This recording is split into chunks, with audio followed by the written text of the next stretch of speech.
2009 সাল, বরিশালের ভেতরের এক নদী ঘেরা চর। আমার মামা তখন ওখানে সরকারি জরিপের কাজে গিয়েছিলেন। নাম ছিল রাশেদ। বাস্তববাদী মানুষ। ভূত, প্রেত, জিন এসব শুনলে হাসতেন। ওনার ডায়েরি থেকেই আমরা ঘটনাটা জানি। প্রথম দিনেই নৌকার মাঝি বলেছিল, স্যার, সূর্য ডুবার আগে ফিরবেন। মামা হেসে বলেছিলেন, কেন, বাঘ আসে? মাঝি তাকায়নি, শুধু বলেছিল, মানুষ আসে না। চরটায় নামার পর মামা একটা অদ্ভুত জিনিস লক্ষ্য করেন। সব বাড়ি ভাঙা, কিন্তু একটা কাঁচা রাস্তা পরিষ্কার, যেন কেউ নিয়মিত হাঁটে। দূরে একটা একতলা টিনের ঘর, দরজায় লাল কাপড় বাঁধা। গ্রামের একজন বুড়ো এগিয়ে এসে বলেছিল, ওই ঘরের দিক যাইবেন না। মামা জিজ্ঞেস করলেন, কেন? বুড়ো শুধু বলল, ওইখানে মানুষ মরে না, মানুষ ধরা রাখা হয়। দ্বিতীয় রাতে মামা ইচ্ছে করে থাকলেন। লোকজন বারবার নিষেধ করলেও তিনি সেই টিনের ঘরের দিকে গেলেন। দরজার সামনে গিয়ে দেখেন মাটিতে গোল দাগ, লাল, শুকনো। রক্ত নাকি রং? দরজা ঠেলে খুলতেই ভেতরে ঠান্ডা বাতাস, কিন্তু বাইরে ছিল গরম।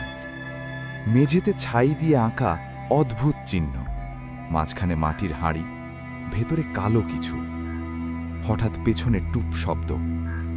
ঘুরে দেখেন দরজা নিজে নিজে বন্ধ। ডায়েরিতে লেখা, রাত 12:17। আমি স্পষ্ট শুনলাম কেউ আমার নাম ধরে ডাকছে, রাশেদ। শব্দটা দেয়ালের ভেতর থেকে আসছিল। তারপর আরেকটা শব্দ, কারণ নখ দিয়ে টিনে ঘষার আওয়াজ। মামা দরজা খুলতে যান, দরজা খুলছে না। পেছনে কারো নিঃশ্বাস, কিন্তু ঘরে তিনি একা। ঘরের কোণে একটা ছোট্ট আয়না ছিল। হঠাৎ সেখানে নিজের পেছনে একটা মানুষ দেখেন। লম্বা, মুখে চোখ নেই, কপালে লাল দাগ। মামা ঘুরে দাঁড়ান, কেউ নেই। আবার আয়নায় তাকান, ওটা একদম পেছনে। মেঝের চিহ্নের মাঝখান থেকে কালো ধোঁয়া উঠতে থাকে। মাটির হাড়ির ঢাকনা নিজে খুলে যায়। ভেতরে চুল, নখ আর ছোট ছোট হাড়। ফিস ফিস শব্দ, একসাথে অনেকগুলো কণ্ঠে, থাকো, এখানে থাকো। মামা দৌড়ে দরজায় লাথি মারেন। দরজা খুলে যায়।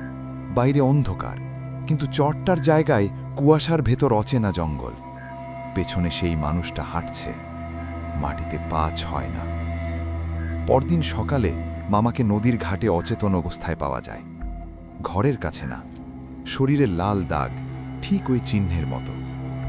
ডায়েরির শেষ পাতায় শুধু লেখা ছিল, ওরা মানুষ না, ওরা যারা ডাকা হয়েছিল তারা যায়নি। ওই ঘরটা আসলে দরজা না, ওটা একটা খোলা পথ। মামা এরপর আর স্বাভাবিক হননি। মাঝরাতে উঠে দেয়ালের দিকে তাকিয়ে ফিসফিস করতেন, ওরা এখনো ডাকছে। মামা লাশেদ ওই ঘটনার পর প্রায় 3 মাস কারো সঙ্গে ঠিকমতো কথা বলতেন না। রাতে ঘুমের মধ্যে বলতেন, ওরা ভেতর থেকে আসে না, বাইরে থেকে আসে না, ওরা মাঝখান দিয়ে আসে। আমার মা একদিন সাহস করে জিজ্ঞেস করলেন, ওই ঘরে কি ছিল? মামা ধীরে বললেন, ঘরটা বানানো হয়নি থাকার জন্য, বানানো হয়েছিল ডাকার জন্য। পরে জানা যায় 1986 সালে ওই চরে থাকতো এক লোক, নাম করিমউদ্দিন ফকির। লোকটা নাকি সাধক ছিল, কিন্তু সাধনা আল্লাহর জন্য না। মানুষ বলতো সে অন্য শক্তি নিয়ে কাজ করে। তার মেয়ে হঠাৎ মারা যায়। মেয়ের লাশ কবর না দিয়ে সে 3 রাত ঘরে রাখে। চতুর্থ রাতে ঘর থেকে আলো বের হয়। লোকজন কাছে যায়নি। ভোরে দরজা খোলা, মেয়ে নেই, করিম নেই, মেঝেতে শুধু লাল দাগের গোল চিহ্ন। মামা পরে বলেছিলেন, ওই ঘরে কেউ মারা যায়নি, ওইখানে কেউ ফিরে এসেছে। করিম তার মেয়েকে ফেরাতে গিয়ে অন্য কিছু নিয়ে আসে। মামা এক রাতে হঠাৎ চিৎকার দিয়ে ওঠেন, ওটা মানুষ না। ওটার চোখ ছিল না, কারণ ওটা দেখার জন্য চোখ লাগে না। তারপর বলেন, ওটা দাঁড়িয়ে ছিল আয়নার পেছনে, আমার পেছনে না, আমার আর আয়নার মাঝখানে। ঘটনার পর মামার শরীরে অদ্ভুত দাগ উঠতে থাকে। ডাক্তার কিছু বোঝে না। একদিন মামা আয়নায় তাকিয়ে বলেন, আজও খুব কাছে। সেই রাতে বিদ্যুৎ ছিল না, মোমবাতির আলোয় হঠাৎ ঘরের দেয়ালে ছায়া দেখা যায়। একজন মানুষের না, 4টে আলাদা হাতওয়ালা ছায়া। মামা শেষ দিকে শুধু একটা কথা বলতেন, ওই ঘরটা এখন খালি না, ওইটা একটা দরজা। কেউ ডাকলে কেউ আসে, কিন্তু যায় না। ডায়েরির কভারের ভেতরে পরে একটা কাগজ পাওয়া যায়, মামার হাতের লেখা না। তাতে লেখা, যে দেখেছে সে চিহ্নিত, দরজা খোলা হয়েছে, আবার ডাকা হবে। মামা মারা যান 2014 সালে। মৃত্যুর কারণ হার্ট অ্যাটাক লেখা হয়েছিল, কিন্তু যেদিন মারা যান তার আগের রাতটা কেউ ভুলতে পারেনি। কারণ সেদিন বাড়ির ভেতরে ওই ঘরের গন্ধ এসেছিল, ভেজা মাটি আর পোড়া কিছু একটা। মা বলেন রাত 2টোর দিকে মামার ঘর থেকে ফিসফিস শব্দ আসছিল, একজনের না, অনেকজনের। দরজার ফাঁক দিয়ে দেখা যায় মামা দেয়ালের সামনে দাঁড়িয়ে আঙুল দিয়ে দেয়ালে গোল একটা চিহ্ন আঁকছেন, একদম সেই চিহ্ন।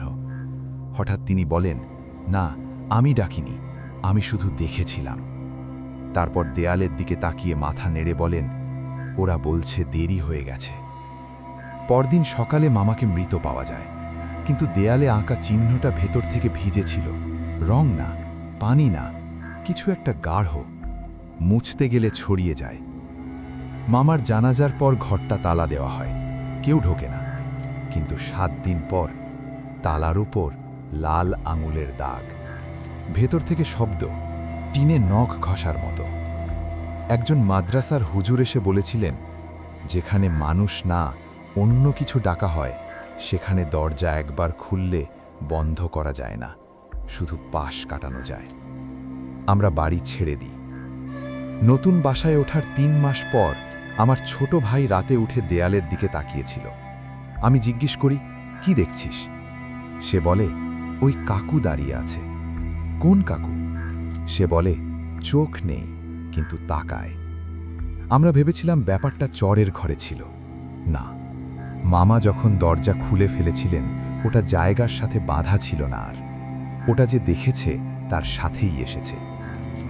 মামার ডায়েরির শেষ পাতার পেছনে অদ্ভুত আঁচড় ছিল, কালি দিয়ে না, নখ দিয়ে। আলোয় ধরলে দেখা যায়, দরজা মানে ঘর না, দরজা মানে পথ, আর পথ মানে কেউ হেঁটে আসতে পারে।